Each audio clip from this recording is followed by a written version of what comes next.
서울 강동구의 어느 판자촌에 사는 아버지와 아들의 이야기입니다. 아들은 올해 26살, 아버지는 64살인데 아들은 자폐 1급 장애를 가지고 있습니다. 아버지는 아들을 피터팬이라 부릅니다. 몸은 건장한 청년이지만 지능은 2살 어린아이의 수준에 멈춰버린 아들. 말 한마디를 못하고 온종일 집안을 뛰어다니며 때로는 감정을 조절하지 못해서 아버지의 몸에 상처를 내기도 하는 아들입니다. 하지만 아버지는 그 아들을 가문의 6대 장손이라 부르며 금이야 오기야 20년을 홀로 지켜온 것입니다. 그러던 어느 날 이 가정에 감당하기 힘든 시련이 찾아옵니다. 아버지가 말기 간암 판정을 받은 것입니다. 의사는 길어야 6개월이라는 시한부 선고를 내렸습니다. 복수가 차오르고 숨이 턱 끝까지 차오르는 고통 속에서 새벽마다 칼로 베는 듯한 통증에 몸부림치면서도 아버지는 쉽게 죽을 수가 없었습니다. 내가 눈을 감으면 홀로 남겨질 저 덩치 큰 2살 아기는 누가 돌볼까 하는 걱정 때문이었습니다. 아버지는 아픈 몸을 이끌고 아들을 맞아줄 시설을 찾아다닙니다. 하지만 이 중증 장애를 가진 성인 남성을 받아주는 곳은 어디에도 없었습니다. 3번의 거절을 당하고 돌아오는 길에 아버지는 피를 토하는 심정으로 이렇게 말합니다. 아무도 안 받아주는 아들을 두고 어떻게 혼자 갑니까? 처음엔 같이 죽을까도 생각했지만 이제 아들을 정말 살리고 싶습니다. 이 아이를 살릴 수만 있다면 제 목숨은 아무래도 좋습니다. 자신의 생명이 꺼져가는 순간에도 아버지는 자신의 구원이 아닌 아들의 생존을 위해 모든 것을 쏟아붓는 것입니다. 그리고 홀로 사진관을 찾아가서 영정사진을 찍습니다. 억지로 지어 보이는 그 미소 뒤에는 홀로 남겨질 아들을 향한 미안함과 간절한 부탁이 서려 있었습니다. 아버지는 이렇게 아들에게 고백합니다. 피터팬, 고마웠어. 다른 부모들은 짧게만 느낀다는 아빠로서의 행복을 너는 나에게 20년 넘게 안겨주었어. 너는 아빠 인생의 가장 큰 선물이었단다. 여러분, 이것이 바로 우리를 향한 하나님 아버지의 마음이 아닐까 생각합니다. 비록 우리가 영적으로 어린아이 같고 때로는 하나님께 상처를 드리면서 제멋대로 날뛸지라도 우리 아버지는 결코 우리를 포기하지 않으십니다.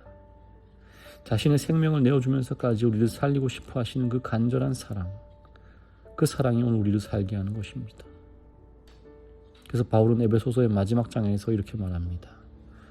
6장 1절에서 3절 자녀들아 주 안에서 너희 부모에게 순종하라. 이것이 옳으니라. 내 아버지와 어머니를 공경하라. 이것은 약속이 있는 첫 계명이니 이로써 네가 잘되고 땅에서 장수하리라. 부모님은 자녀가 어떤 모습이든지 간에 자녀입니다. 자기 몸이 망가져 죽어감을 알면서도 어떻게든 자식만을 살리고 싶은 것이 부모님의 마음입니다. 우리가 그런 부모님의 사랑을 알고 느꼈다면 주 안에서 마땅히 순종하고 공경하는 것이 도리가 아니겠습니까? 우리 하나님은 이것을 첫째 계명으로 여기신다는 것입니다. 6절에서 7절입니다. 눈가림만 하여 사람을 기쁘게 하는 자처럼 하지 말고 그리스도의 종들처럼 마음으로 하나님의 뜻을 행하고 기쁜 마음으로 섬기기를 주께 하듯 하고 사람들에게 하듯 하지 말라. 부모님을 섬기는 일에 있어서 눈가림만 하는 경우가 참 많습니다. 명절이니까 생신이니까 서운해하시니까 겨우겨우 안 서운하실 정도만 하게 될 때가 참 많죠. 그러나 하나님이 원하시는 게 뭐라고요? 기쁜 마음으로 부모를 섬기고 주께 하듯 하는 것입니다. 10계명의 5째 계명은 부모를 공경하라는 계명입니다.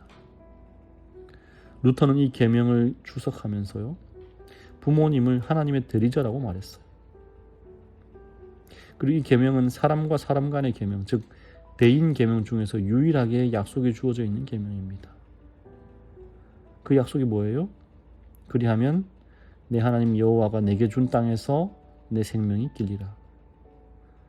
매우 특별한 계명이 아닐 수 없습니다. 이 이후로 나오는 6번째부터 10번째 계명에는 명령만 있고 약속은 없습니다. 여기 내게 준 땅 할 때 이 주었다라는 말은 쓰면요, 현재 시제 미래 완료형입니다. 지금 이스라엘 백성은 출애굽하여 광야 시내산 밑에 와 있어요. 아직 하나님이 허락하시고 주신 가나안 땅에 도달하지 못했습니다. 그럼에도 불구하고 하나님께서는 내게 준 땅이라고 말씀을 하시는 것입니다. 이 땅을 주어 주실 것이 너무나 확실하기 때문에 마치 오늘 지금 주어진 것처럼, 지금 그 땅에 내가 살고 있는 것처럼 살아가는 것입니다. 비록 몸은 광야에 있다 하더라도 주님의 그 약속 안에서 오늘을 감사함으로 살아갈 수 있는 것이죠. 그래서 하나님께서는 내게 준 땅에서라고 말씀하시는 것입니다. 사랑하는 성도 여러분, 우리 하나님은 육신의 부모를 통해 하나님의 사랑을 보게 하셨습니다. 비록 하나님이 보이지 않고 그분의 약속이 믿어지지 않더라도 부모님의 변치 않는 사랑, 모든 것을 희생하신 그 사랑을 통하여 보다 큰 하나님의 사랑을 맛볼 수 있는 것입니다. 가정과 건강 47페이지입니다. 사랑이 있고 표정과 말과 행동에 사랑이 나타나는 가정은 천사들이 있기를 좋아하는 장소이다. 저와 여러분의 가정이 천사들이 머물기 좋아하는 가정이 되면 참 좋겠습니다. 5장부터 6장에 기록된 배우자가 서로를 대하는 태도, 부모와 자식이 서로를 대하는 태도에서 공통적으로 등장하는 말은 바로 죽게 하듯 하라는 말씀입니다. 죽게 하듯 하라. 하나님을 섬긴다고 하면서 사람을 홀대하고 무관심하지 말라는 것입니다. 우리 서울영어원교회 모든 가정이 주님을 섬기듯 서로를 섬기는 가정, 그런 교회가 되기를 간절히 바랍니다. 은혜로우신 하나님 아버지, 죄 많은 우리를 아버지라 부르게 하시고 날마다 쓸 것과 먹을 것을 구하게 하시고 베풀어 주신 많은 은혜에 감사하게 하시니 참으로 영광과 찬송을 돌립니다. 육신의 부모를 공경하라 하시고 그 부모를 통하여 주님을 생각하게 하셨사오니 그동안 미처 다하지 못한 자식된 도리를 오늘이라도 충실하게 감당하는 주님의 자녀 되도록 함께하여 주시옵소서. 주님, 손승범 어린이와 함께하여 주시옵소서. 이제 중학생이 되어 새로운 학교에서 새로운 친구들을 만날 때에 주님의 어린이로 믿음을 잘 지켜나가게 하시고 부모에게 기쁨이요 하나님께 영광이 되는 밝고 건강한 어린이로 자라나게 하여 주시옵소서. 예수님의 이름으로 기도합니다. 네.